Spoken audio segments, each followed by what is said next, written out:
Hello student, एक बार फिर से स्वागत करेंगे आपके अपने YouTube channel Sandeep GK world में। तो आज का हमारा प्रैक्टिस सेट 2 होगा। इस प्रैक्टिस सेट के अंदर हम जो आपकी अपकमिंग परीक्षा जैसे एसएससी की हो गई, स्टेनोग्राफर ग्रुप सी या डी के लिए, या सीजीएल जो वर्तमान में अभी चल रही है, या एमटीएस जीडी व सीएचएसएल टायर सेकंड के लिए, या आपकी रेलवे की कोई परीक्षा है जैसे एनटीपीसी ग्रुप डी के लिए या एएलपी हो गई, तो इन सभी के लिए हमने आपके लिए ये प्रैक्टिस सेट है वो उपलब्ध कराया है, ताकि इससे आप अपनी वो तैयारी कर सकें। इसके साथ ही हम इस सेशन के अंदर आपको जो इन सभी परीक्षाओं के जो प्रीवियस ईयर क्वेश्चन है वो भी प्रोवाइड कराएंगे, ताकि आप परीक्षा का लेवल है वो चेक कर सकें। तो चलिए स्टार्ट करते हैं आज का हमारा सेशन।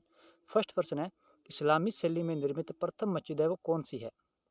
तो ये आपका एमटीएस 2020 की परीक्षा के अंदर आया था, और इसका हमारा राइट आंसर है कि जो जमात खाना मस्जिद है, ये इसका राइट आंसर है। इसका निर्माणकर्ता कौन था? तो इसका निर्माणकर्ता था अलाउद्दीन खिलजी। अलाउद्दीन खिलजी ने इसे दिल्ली के अंदर है वो निर्मित करवाया था। तो हमारा राइट आंसर हो जाएगा ऑप्शन नंबर डी। नेक्स्ट हमारा, अल्पना है वो किस राज्य का एक प्रमुख लोक नृत्य है? उड़ीसा का, या फिर पश्चिम बंगाल, झारखंड या बिहार का? तो इस क्वेश्चन का हमारा जो राइट आंसर है वो है पश्चिम बंगाल। अल्पना है ये आपके पश्चिम बंगाल का एक लोक नृत्य है। नेक्स्ट है हमारा, निम्न में से किसे कर्नाटक संगीत के प्रतिपादक है वो नहीं है? तो कर्नाटक संगीत के प्रतिपादक इनमें से वो किशोरी ओमेनकर है, ये नहीं है, इनका संबंध नहीं है। हमारा राइट आंसर है ऑप्शन नंबर ए। ये आपकी एनटीपीसी के परीक्षा के अंदर क्वेश्चन आया था, और सेकंड प्रश्न बनता है इसी क्वेश्चन में कि जो कर्नाटक संगीत के पिता में वो किन्हें कहा जाता है? तो ये भी आप नोट कर लीजिए, पुरंदर दास है, इनको कर्नाटक संगीत का पिता भी कहा जाता है, या फिर पितामह या फिर जनक भी कहा जाता है।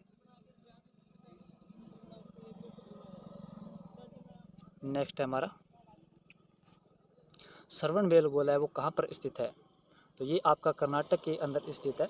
राइट आंसर है हमारा ऑप्शन नंबर डी। इसके साथ ही आप नोट कीजिए कि श्रवण बेलगोला है, यहाँ पर जो चंद्रगुप्त मौर्य है, इसने यहाँ पे भद्रभाव के साथ, जो कि जैन धर्म के गुरु थे, उनसे दीक्षा ग्रहण की थी, और सुलेखना पद्धति के द्वारा यहाँ पर अपने प्राण वो त्यागे थे। तुम्हारा राइट आंसर होगा ऑप्शन नंबर सी। नेक्स्ट हमारा, असद अली खान निम्नलिखित में से किस वाद्य यंत्र बजाने के लिए जाने जाते हैं? तो ये आपका सीपीओ की परीक्षा के अंदर आया था क्वेश्चन। तो इसका राइट आंसर होगा रुद्र वीणा से इनका संबंध है। राइट आंसर है हमारा ऑप्शन नंबर बी। नेक्स्ट है, जैन धर्म ग्रंथों में किसे है वो सिंहसेन कहा गया है? बिंबिसार को, या बिंदुसार को, या समुद्रगुप्त को, या फिर चंद्रगुप्त मौर्य को? तो इसका हमारा राइट आंसर है बिंदुसार है।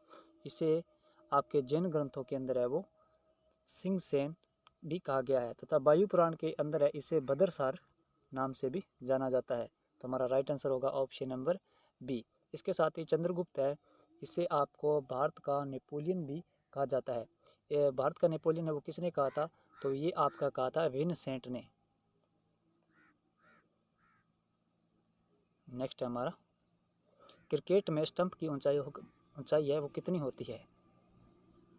तो ये आपकी होती है 28 इंच। राइट आंसर है हमारा ऑप्शन नंबर ए।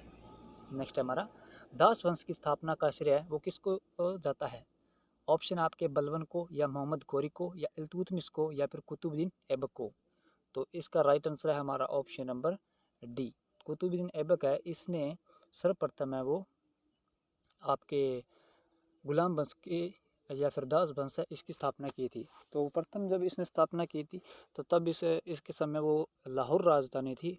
बाद में इसने अपनी राजधानी है वो दिल्ली स्थानांतरित की थी। इसके साथ ही यदि आपसे प्रश्न पूछ लिया जाए कि दिल्ली का वह सुल्तान जिसकी मृत्यु है वो चौगान या फिर पोलो खेलते समय हुई थी, तो वह कौन था? तो वह आपका कुतुबुद्दीन ऐबक हो जाएगा। इसके साथ ही इस वंश के अन्य नाम भी है, जैसे इसे दास वंश, या फिर गुलाम वंश, या फिर स्लेव डायनेस्टी के नाम से भी जाना जाता है। तो ये सभी पॉइंट है वो आपके नोट करने हैं।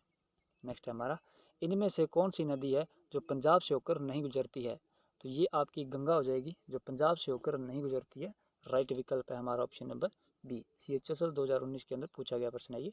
नेक्स्ट हमारा, त्रिभंग मुद्रा है वो किस नृत्य शैली से संबंधित है? ओडिसी से, सत्रिया, या फिर कुचिपुड़ी, या फिर मणिपुरी? तो ये आपका आंसर हो जाएगा इस क्वेश्चन का, जो ओडिसी है इस नृत्य से त्रिभंग मुद्रा का संबंध है। राइट आंसर है हमारा ऑप्शन नंबर ए। नेक्स्ट है अरुणाचल प्रदेश में ब्रह्मपुत्र नदी को किस नाम से जाना जाता है? तो ये आपका जाना जाता है दिहांग नांग। राइट विकल्प है हमारा ऑप्शन नंबर ए। इसके साथ ही जो ब्रह्मपुत्र नदी है ये अरुणाचल प्रदेश से ही भारत के अंदर प्रवेश करती है। ये तिब्बत से इसका उद्गम स्थल है। तो हमारा राइट आंसर है ऑप्शन नंबर ए। इसके साथ ही आपको बताना है कि ये तीस्ता नदी के साथ मिलकर है वो किस नदी में परिवर्तित या फिर इसका नाम है वो क्या हो जाता है। तो नोट कर लीजिए ये जमुना नाम से जो प्रसिद्ध हो जाती है तीस्ता नदी में मिलने के बाद ब्रह्मपुत्र नदी। तो हमारा राइट विकल्प है ऑप्शन नंबर ए। और इसे जो तिब्बत में है ब्रह्मपुत्र नदी को तिब्बत में किस नाम से जाना जाता है? तो तिब्बत में इसे सांगपो नाम से जाना जाता है, सांगपो। नेक्स्ट है हमारा पन्ना राष्ट्रीय उद्यान निम्न में से किस राज्य में स्थित है? तो पन्ना राष्ट्रीय उद्यान आपका हो जाएगा मध्य प्रदेश, एकदम से right answer option number A एकदम से राइट आंसर है इस क्वेश्चन का। नेक्स्ट है हमारा रावी नदी का ऋग्वैदिक काल में नाम क्या था? तो रावी नदी का जो आपका ऋग्वैदिक काल के अंदर नाम था वो था आपका पुरुषनी नदी। राइट आंसर है हमारा ऑप्शन नंबर डी। इसके साथ ही इससे एक प्रश्न बनता है कि जो 10 राज युद्ध हुआ था वो किस नदी के किनारे हुआ था? तो ये आपका रावी नदी के ही किनारे हुआ था। शतुद्री है, इसे सतलज है इसका नाम वर्तमान के अंदर, और ऋग्वैदिक काल में सतलज को शतुर्दी कहा जाता था। विपाशा है इसका नाम व्यास था, व्यास है अभी। नेक्स्ट है हमारा पूर्व ऐतिहासिक स्थल जहाँ पर मिट्टी की सतह पर खुर के निशान के रूप में मवेशियों के पालन के पुरातात्विक प्रमाण किस स्थान पर मिले थे? यानी सर्वप्रथम में वो पशुपालन या फिर जो पालतू जानवर पाले गए थे उसके साक्ष्य है वो पुरातत्व काल में कहाँ से प्राप्त हुए थे? आपके रंगपुर में या महगड़ा में या राखीगढ़ी या फिर कालीबंगा में? तो इसका राइट आंसर होगा हमारा महगड़ा है, यहाँ से आपके ये सभी निशान प्राप्त होते हैं। तो राइट विकल्प होगा हमारा ऑप्शन नंबर बी। राखीगढ़ी है, यहाँ से आपके जो ईंटों से निर्मित है वो कुएं के साक्ष्य प्राप्त हुए थे। और कालीबंग है, यहाँ पे आपके जो अग्निकुंड है इसके साथ में ही जो जुते हुए खेत है तथा मनके बनाने के कारखाने ये सभी आपके यहाँ से प्राप्त हुए थे। तो राइट आंसर होगा हमारा ऑप्शन नंबर बी। नेक्स्ट है ऋग्वैदिक काल में सर्वाधिक प्रिय देवता है वो किसे मानते थे? तो ये आपके इंद्र हो जाएगा इसका राइट आंसर। इंद्र है वो ऋग्वैदिक काल के अंदर है वो सर्वाधिक प्रिय देवता थे। राइट आंसर है हमारा ऑप्शन नंबर ए। ऋग्वैदिक काल में इन्हें पुरंदर नाम से भी जाना जाता था। नेक्स्ट है हमारा यंग बंगाल आंदोलन की स्थापना किस व्यक्ति द्वारा की जाती है? ये आपका CHSL 2023 की परीक्षा में आया था। तो इसका हमारा राइट आंसर होगा हेनरी लुई विवियन डेरोजी है, इनके द्वारा है वो यंग बंगाल आंदोलन इसकी स्थापना की जाती है। तो राइट विकल्प होगा हमारा ऑप्शन नंबर बी।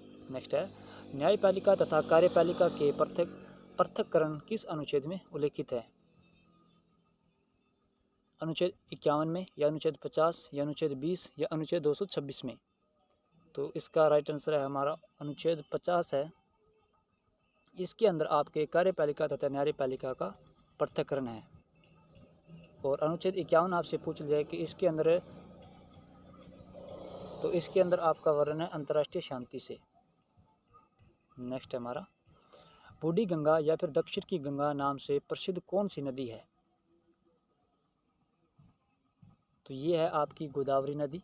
राइट विकल्प है हमारा ऑप्शन नंबर ए। नेक्स्ट है हमारा कल्पोंग नदी किस राज्य या फिर केंद्र शासित प्रदेश में बहती है? ऑप्शन आपके मणिपुर में या अंडमान निकोबार या आपका दादर नगर हवेली के अंदर या फिर लक्षद्वीप के अंदर? तो ये आपका आंसर है इसका अंडमान निकोबार है, जिसके अंदर कल्पोंग नदी का विस्तार है। तो राइट विकल्प है हमारा option number B. Last question हमारे सीरीज का अबुल हसन यामुनुद्दीन है ये किसका वास्तविक नाम था? ऑप्शन आपके मिन्हास उल सिराज के या अमीर खुसरो या फिर जियाउद्दीन बर्नी का या फिर निज़ामुद्दीन औलिया का? तो इस क्वेश्चन का हमारा राइट आंसर होगा ऑप्शन नंबर बी। अमीर खुसरो इसका नाम है जो वास्तविक ये था आपका अबुल हसन यामुनुद्दीन। इसका जन्म है ये आपके 1253 के अंदर है, एटा उत्तर प्रदेश के अंदर हुआ था। और इसको जो अमीर की उपाधि है वो आपके जलाउद्दीन खिलजी के द्वारा प्रदान की गई थी। हमारा राइट आंसर होगा ऑप्शन नंबर बी। इसके साथ ही अगर आपसे पूछ लिया जाए कि भारत की आवाज़ या फिर तोता ए हिंद किसे कहा जाता है, तो ये भी आपका अमीर खुसरो को ही कहा जाता है। इसने दिल्ली के 7 सुल्तानों का शासन देखा था। इसके साथ ही इसकी कुछ प्रमुख रचनाएं भी है, जैसे हो गई आपकी मुफ़त उल फ़तह या फिर आपकी किरान उसादैन या फिर खजान उल फतू, जो कि आपके गद में लिखी गई एकमात्र है इसकी रचना। तो ये सभी रचनाएं हैं, ये इसकी अमीर खुसरो की है। इसके साथ में तुगलकनामा रचना भी इसी की है। इसके द्वारा खड़ी बोली का आविष्कार, तबला, वीणा, इन सभी का आविष्कर्ता है वो अमीर खुसरो को ही माना गया है। तो हमारा राइट विकल्प है ऑप्शन नंबर बी। तो आई होप आपको ये इस सेशन के सीरीज़ के जो सेशन के प्रश्न हैं वो पसंद आए हो। अगर आप इसी प्रकार का कंटेंट चाहते हैं तो हमारे साथ ज़रूर जुड़े। हम आपको प्रीवियस ईयर क्वेश्चन के साथ आपकी तैयारी है वो और बेहतर व मजबूत कराएंगे। तो मिलते हैं नेक्स्ट वीडियो के अंदर।